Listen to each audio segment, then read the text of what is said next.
मेरा मध्य प्रदेश के सभी दर्शकों का बहुत स्वागत। मैं हूं आपके साथ राहुल सौमित्र। पहली जो खबर है वो राजनीति से जुड़ी हुई है, बहुत ही अहम खबर है।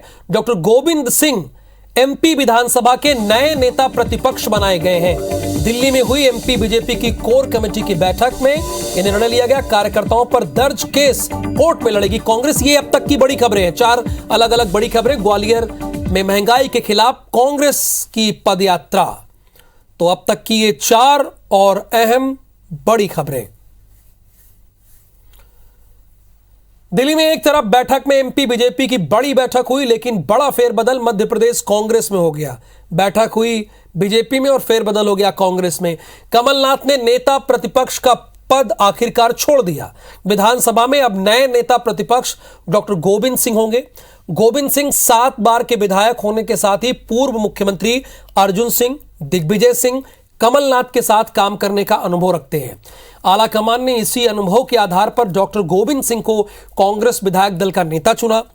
दरअसल अगले साल विधानसभा चुनाव है और प्रदेश अध्यक्ष की जिम्मेदारी कमलनाथ ऑलरेडी संभाल रहे हैं। यानी वो 2 पदों पर थे, अब नेता प्रतिपक्ष नहीं रहेंगे, अब वो पीसीसी चीफ रहेंगे। लिहाजा दोनों जिम्मेदारी संभालना मुश्किल था। सीएम शिवराज सिंह ने भी गोविंद सिंह को नेता प्रतिपक्ष बनने पर बधाई दी है। वहीं डॉक्टर गोविंद सिंह के नेता प्रतिपक्ष बनने पर बीजेपी ने तंज भी कसा है। मुख्यमंत्री बधाई दे रहे हैं, लेकिन बीजेपी ने तंज कसा है। बीजेपी का कहना है कि मध्य प्रदेश कांग्रेस में फिर से दिग्विजय युग की शुरुआत हो गई। दिग्विजय समर्थक डॉक्टर गोविंद सिंह को नेता प्रतिपक्ष बनाकर कांग्रेस ने यह संकेत दे दिया। देखिए, राजनीति है। एक तरफ शिवराज सिंह चौहान वो बधाई दे रहे हैं गोविंद सिंह के नेता प्रतिपक्ष बनने पर। देखिए, उन्होंने लिखा है, नेता प्रतिपक्ष मनोनीत होने पर हार्दिक बधाई और शुभकामनाएं। और दूसरी तरफ भारतीय जनता पार्टी तंज भी कस रही है। यही राजनीति है।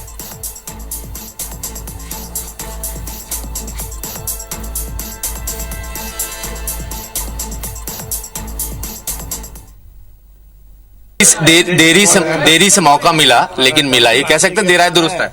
नहीं, मैं शुरू से ही पार्टी ने पूरी ताकत के साथ हमारे हर काम में हर जवाबदारी जो जिम्मेदारी देते थे हम निभाते थे, और हमें नहीं समझता देरी से मिला। मेरा तो सोच से मानना है, मैंने कभी कभी कोई पद के लिए लालायत नहीं रहा, लेकिन राजनीति में हूँ तो संत भी नहीं हूँ कि पद हमको ठुकराएं। लेकिन मैं लगातार समझता हूँ समय से पहले भाग्य से ज़्यादा कभी किसी को मिलता नहीं है, इसलिए मैं कभी इस दौड़ में शामिल नहीं रहता। और जो पार्टी ने, सोनिया गांधी जी ने, कमलनाथ जी ने, मुकुल वास जी ने, राहुल जी ने जो जिम्मेदारी दी है, उस जिम्मेदारी को मजबूती के साथ मध्य प्रदेश में विपक्ष की भूमिका निभाते हुए सरकार को कटघरे में खड़ा करता रहूंगा और आप सबका सहयोग मांगता रहूंगा। सत्र को लेकर क्या तैयारियां रहेंगी? किन एजेंडों के साथ आप एजेंडे तमाम है, विषय बहुत हैं। आज ऐसा कौन सा मुद्दा नहीं है जो जनता किससे खुश हो।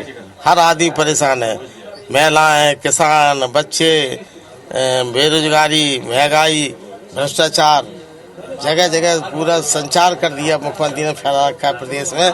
प्रदेश को 40 साल पहले नीचे उन्होंने गर्त में गाड़ा। इन सब मुद्दों को लेकर सरकार को कटघरे में खड़ा करूंगा। कांग्रेस के तमाम विधायकों के साथ तालमेल बनाना भी बड़ी जिम्मेदारी है। जीतू पटवारी जैसे विधायक भी आपके साथ रहेंगे। अभी उन्होंने पार्टी लाइन से बाहर जाकर राज्यपाल के अभिभाषण का बहिष्कार की थी। सरकार विपक्ष में अगर हम सही बात नहीं कह पाएंगे तो काय का प्रजातंत्र है भाई। जीतू पटवारी का मैं धन्यवाद देता हूँ, उस आदमी ने बहादुरी के साथ किया है। मैं उनके सहयोगी हूँ और उनकी बात से पूरी तरह से सहमत हूँ। सत्र पूरे नहीं चलते हैं, कांग्रेस की तरफ से बार बार आरोप लगते हैं। आप लोग की भी 1.5 साल सरकार रही, उस समय भी सत्र नहीं चले सर? नहीं चला था सत्र, लेकिन हम नहीं कहते उतना कोई परिस्थितियों में कोरोना की वजह से नहीं चल पाया। लेकिन इसको बात को नहीं मानते कि कमलनाथ जी के समय में सत्र कम चले। जैसे सत्र चल ही रहा था, लंबा सत्र था, तब तक बीच में कोरोना आ गया, इसके कारण सत्र समाप्त हुआ।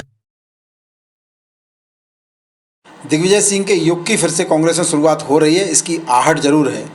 ईश्वर कांग्रेस को बचाए। जिस प्रकार से बंटा ढार के रूप में स्थापित हुए दिग्विजय सिंह जी ने मध्य प्रदेश को बर्बाद किया, वैसे ही कांग्रेस का हश्र क्या होने वाला है, ये देखने वाली बात है। बीजेपी कुछ भी कह सकती है, बीजेपी का कहना काम है। कमलनाथ जी की रजामंदी से, कमलनाथ जी की सलाह पर निर्णय हुआ है। और कमलनाथ जी दिग्विजय सिंह को अलग अलग पार्टी की थोड़ी भाजपा जैसी गुटबाजी अंतर्कल हमारी पार्टी में नहीं। देखिए, राजनीति है। भारतीय जनता पार्टी के नेता कह रहे हैं कि ईश्वर कांग्रेस को बचाए। इधर नेता प्रतिपक्ष की जिम्मेदारी मिलने के बाद डॉक्टर गोविंद सिंह ने भोपाल में पीसीसी चीफ कमलनाथ से मुलाकात की।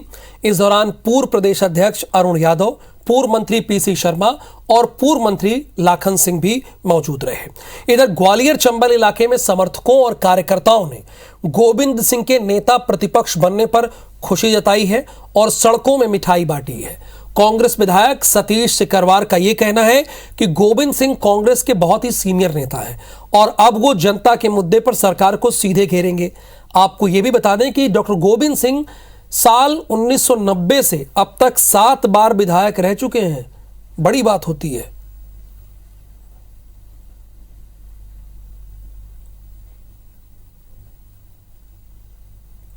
हम माननीय कमलनाथ जी को धन्यवाद, सोनिया गांधी जी को धन्यवाद देते हैं, वरिष्ठ नेतृत्व को धन्यवाद देते हैं और निश्चित रूप से डॉक्टर गोविंद सिंह जी के बनने बाद ग्वालियर अंचल संभाग में कार्यकर्ताओं में एक नई स्फूर्ति और नया जोश आएगा और आने वाले 2023 में कांग्रेस पार्टी प्रचंड बहुमत के साथ मध्य प्रदेश में कांग्रेस की सरकार बनेगी।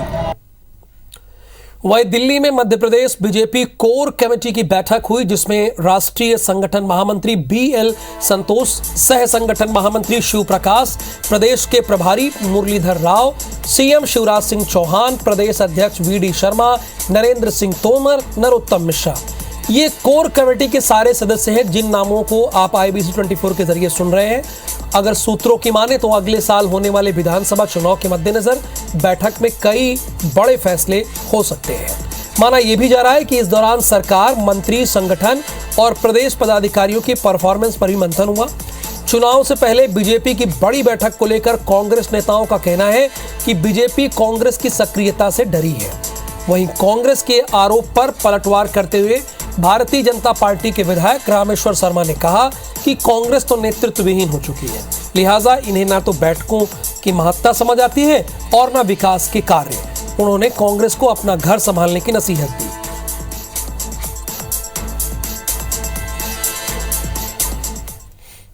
एक डर कि 2023 फिर 2018 की तरह रिपीट होगा, इतने शॉर्ट टाइम में उन्हें वो कोर कमेटी की बैठक में अपना स्थान बना लिया। इसका मतलब ये भारतीय जनता पार्टी के दूसरे नेताओं के लिए खतरे की घंटी तो है, क्योंकि भारतीय जनता पार्टी के पास बूथ से लेकर राष्ट्रीय स्तर तक का नेतृत्व है। अब कांग्रेस के पास ना बूथ पे नेतृत्व है, ना जिले में नेतृत्व है, ना प्रदेश में नेतृत्व है, ना दिल्ली में नेतृत्व है। ये हमारी नैसर्गिक कार्य पद्धति है, इसलिए भाई साहब लोग अपनी चिंता करें। कोर कमेटी समय समय पे होती रहती है, कोई नई बात नहीं है, पहली बार नहीं हो रही है, समय समय पे होती रहती है, विषयों पे चर्चा होती है, पार्टी दिशा निर्देश देती है, चिंतन मनन होता है, अवलोकन होता है और तत्पश्चात ज़मीनी तौर पे हम उसको इम्प्लीमेंट करते हैं। तो जो भी आदेश होगा पालन होगा। तो भोपाल में कांग्रेस की प्रशासनिक अत्याचार प्रतिरोध समिति की बैठक में कांग्रेस कार्यकर्ताओं पर दर्ज फर्जी FIR पर चर्चा हुई। पूर्व मुख्यमंत्री दिग्विजय सिंह ने बीजेपी पर गंभीर आरोप लगाते हुए कहा कि सरकार कांग्रेस कार्यकर्ताओं के खिलाफ झूठे मुकदमे दर्ज करके उन्हें प्रताड़ित कर रही है। दिग्विजय सिंह ने यह भी कहा कि ये लड़ाई अत्याचार और अन्याय के खिलाफ है। जिनके खिलाफ झूठे मुकदमे दर्ज करवाए गए हैं उनकी लड़ाई कांग्रेस पार्टी लड़ेगी। फर्जी FIR को लेकर दिग्विजय सिंह सीएम शिवराज सिंह चौहान से मुलाकात करेंगे। दिग्विजय सिंह ने यह भी कहा कि सबसे ज्यादा मामले दतिया में सामने आए हैं। दतिया समेत अलग अलग जिलों में बैठक पर कांग्रेस पार्टी आंदोलन की तैयारी कर रही है।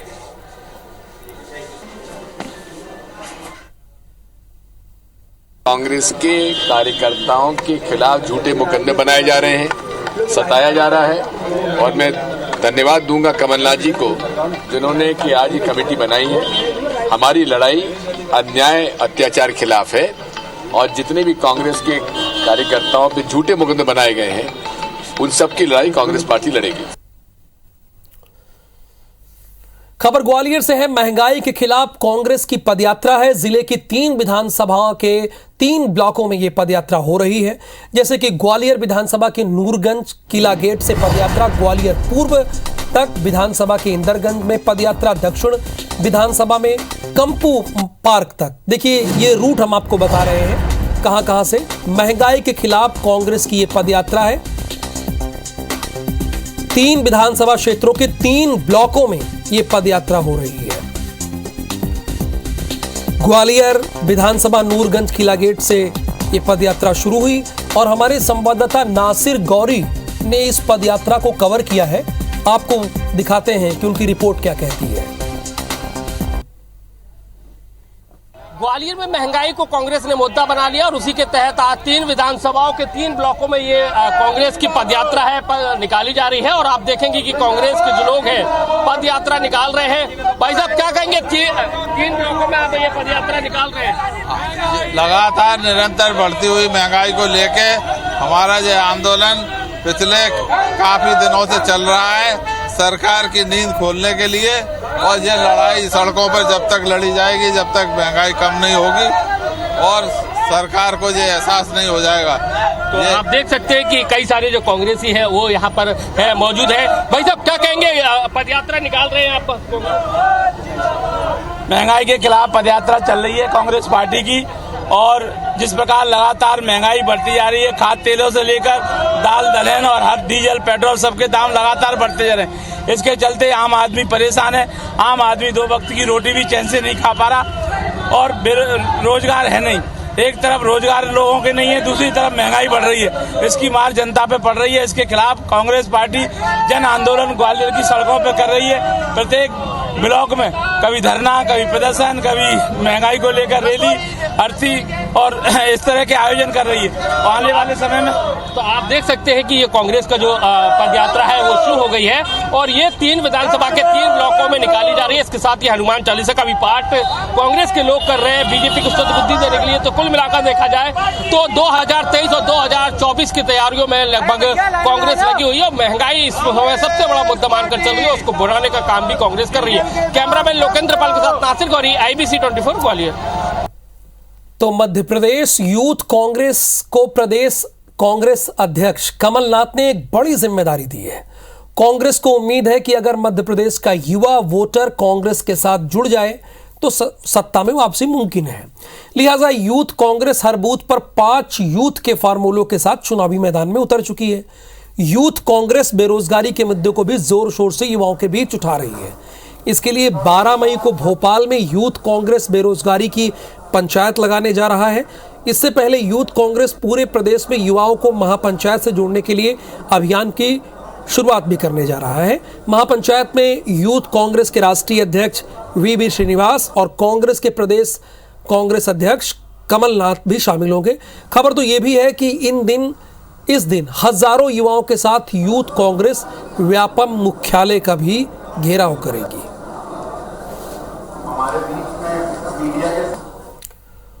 तो रोजगार को बढ़ावा देने के लिए MP सरकार प्रदेश में स्टार्टअप पॉलिसी 2022 लागू करने जा रही है, जिसके तहत छोटे छोटे व्यवसाय को प्रोत्साहन मिलेगा। लेकिन कांग्रेस का कहना है कि सरकार लोगों को रोजगार देने में नाकाम रही है, इसलिए अपनी नाकामी छिपाने के लिए स्टार्टअप पॉलिसी का सहारा ले रही है। भारतीय जनता पार्टी के विधायक रामेश्वर शर्मा ने कहा कि सरकार रोजगार सृजन की दिशा में आगे बढ़ रही है। इस नीति के तहत युवाओं को आत्मनिर्भर बनने का मौका मिलेगा। आपको IBC 24 ये बताना चाहता है कि सरकारी आंकड़ों के मुताबिक प्रदेश में करीब 34 लाख शिक्षित बेरोजगार पंजीकृत हैं। इसके अलावा केंद्र और राज्य सरकार के पोर्टल पर 1 करोड़ 34 असंगठित कामगारों का पंजीयन भी है। तो आप आंकड़ा लगा लीजिए कि हमारे प्रदेश में कितने बेरोजगार हैं जो रजिस्टर्ड हैं। स्टार्टअप केवल एक धोखा देना है। स्टार्टअप तो खुद कर लेता है। स्टार्टअप करने के लिए आपको बताने की ज़रूरत नहीं है। ये वो लोग होशियार लोग हैं, जो बच्चे पढ़ लिख के आगे बढ़ना चाहते हैं, वो स्टार्टअप अपना खुद का तैयार करते हैं। लेकिन सरकार उनको धोखा दे रही युवाओं को, क्योंकि ये उनको रोज़गार और नौकरी नहीं दे पा रही। तो जब वार्षिक एजेंडा पर सरकार काम करती है तो ज़्यादा लाभ होता है। वर्ष में जब एक बार किसी एजेंडे पे काम होता है तो लाभ कम होता है। जब सरकार प्रतिदिन के एजेंडे पे काम करती है तो लाभ ज़्यादा होता है। और सरकार की मंशा यही है कि अधिक से अधिक लोगों के हाथ में रोजगार हो। तो भोपाल की चुनावी सियासत में हर बार BRTS मुद्दा रहा है। लिहाजा मिशन 2023 से ठीक पहले एक बार फिर BRTS को लेकर सियासी बवाल शुरू हो गया है। बैरागढ़ क्षेत्र में BRTS का विरोध हो रहा है। कुल 24 किलोमीटर लंबे BRTS के महज 2 किलोमीटर के हिस्से में ही इसका विरोध हुआ है। ये BRTS से रोड जो है, हमारे रोडों की चौड़ाई कम हो गई है और उससे कोई बहुत अंतर नहीं पड़ता है BRTS होने से दिन में। तो जब हमारे यहाँ मेट्रो आ जाएगी तो सुविधा वैसे भी बढ़ जाएगी, तो उसके बाद सरकार विचार करेगी कि BRTS की आवश्यकता है कि नहीं। BRTS सफल है इंदौर के अंदर, सफल है दिल्ली के अंदर, भोपाल में फेल क्यों हो रहा है? ये सरकार और नगर निगम के जो अहदेदार रहे यहाँ पे, उनकी वजह से फेल हुआ। आपको मालूम नहीं कि कितनी सड़क पे कहाँ पे BRTS की आवश्यकता है, किस जगह वो है, ये इनका फेलियर है। जबलपुर का डुमना एयरपोर्ट पर अब अत्याधुनिक स्वरूप लेने जा रहा है, यानी ये अत्याधुनिक स्वरूप लेने जा रहा है। 450 करोड़ रुपए की लागत से डुमना एयरपोर्ट के विस्तारीकरण का काम बहुत तेजी से चल रहा है। जबलपुर के सांसद राकेश सिंह ने आज डुमना एयरपोर्ट के विस्तारीकरण का निरीक्षण किया। इस दौरान अधिकारियों ने डुमना एयरपोर्ट से संबंधित तमाम जानकारियां साझा की। सांसद ने बताया कि जबलपुर का एयरपोर्ट देश के अत्याधुनिक एयरपोर्ट में शामिल हो रहा है। यहां 500 यात्रियों के प्रति घंटे आवागमन की क्षमता होगी। इसके साथ ही एयरपोर्ट के रनवे का भी विस्तार किया गया है, जहां अब देश की बड़ी से बड़ी फ्लाइट भी लैंड कर सकेगी। इतना ही नहीं, एयरपोर्ट की नई टर्मिनल बिल्डिंग में अत्याधुनिक रूफटॉप लगाए जा रहे हैं। आने वाले भविष्य में अगर जरूरत पड़ती है तो फिर जबलपुर के डुमना एयरपोर्ट का विस्तार और किया जाएगा। जबलपुर से रायपुर ये सारी कनेक्ट, और दिल्ली से कोई फ्लाइट ऐसी हो जो रात के समय पर चले, शाम के बाद वहाँ से चले, इनमें भी अगर विस्तार हो सकता हो। पुणे में भी कठिनाइयाँ हैं, बहुत मुश्किल से हमको वहाँ का उसकी अनुमति प्राप्त हो पाई थी, लेकिन फिर भी इनमें जो भी विस्तार हो सकता हो वो सारी चर्चा भी बहुत ही अच्छे वातावरण में उनसे हुई है। ग्वालियर के जीवाजी यूनिवर्सिटी का शुरुआत से विवादों से मल्टी आर्ट कॉम्प्लेक्स अब विश्वविद्यालय के लिए बोझ बनता जा रहा है। दिसंबर 2020 से जनवरी 2022 के बीच मल्टी आर्ट कॉम्प्लेक्स में 24 कार्यक्रम हुए, जिसमें से महज 5 कार्यक्रम में ही विश्वविद्यालय को किराए की राशि मिली, जबकि 19 कार्यक्रम निःशुल्क हुए। प्रशासन समेत अन्य संगठनों ने मंत्रियों को कॉम्प्लेक्स में आयोजित कार्यक्रमों में बुलाकर उसे निःशुल्क कराकर उसका किराया माफ करा लिया, जिससे विश्वविद्यालय को कॉम्प्लेक्स से आय तो हुई ही नहीं बल्कि घाटा झेलना पड़ा वो अलग। वहीं अब विश्वविद्यालय कॉम्प्लेक्स में सुधार पर 1 करोड़ 75 लाख रुपए और खर्च करने जा रहा है। इसके लिए बजट में भी प्रावधान किया गया है।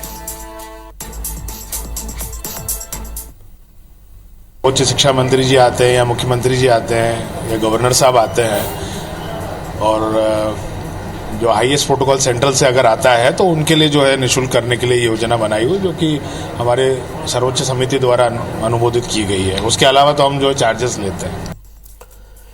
इंदौर में आज से शुरू हुए ऑटो एक्सपो में 100 से ज्यादा ऑटोमोबाइल कंपनियां शामिल हुई, जिसमें कॉमर्शियल वाहन, लग्जरी कार, बाइक बनाने वाली कंपनियां शामिल हैं। एक्सपो का उद्घाटन उद्योग मंत्री राज्यवर्धन दत्तीगांव और जल संसाधन मंत्री तुलसी सिलावट ने किया है। राज्यवर्धन दत्तीगांव से खास बात की है हमारे संवाददाता दीपक यादव ने।